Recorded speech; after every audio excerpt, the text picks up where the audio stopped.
Good morning, જય શ્રી કૃષ્ણ. સમય બદલાય છે, યુગ બદલાય છે, પરંતુ કર્મની ગતિ ફરી ફરીને પાછી ત્યાં જ આવે છે. એટલે જ કહેવાયું છે કે ભાઈ, ભાઈબંધ, ભાગીદાર અને ભગવાન સાથે ક્યારેય ચાલાકી ન કરવી.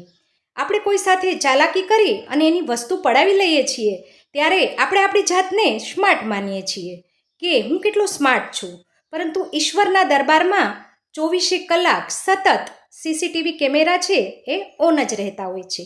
કર્મનું ફળ છે એ આપણે અહીં જ ભોગવવું પડે છે.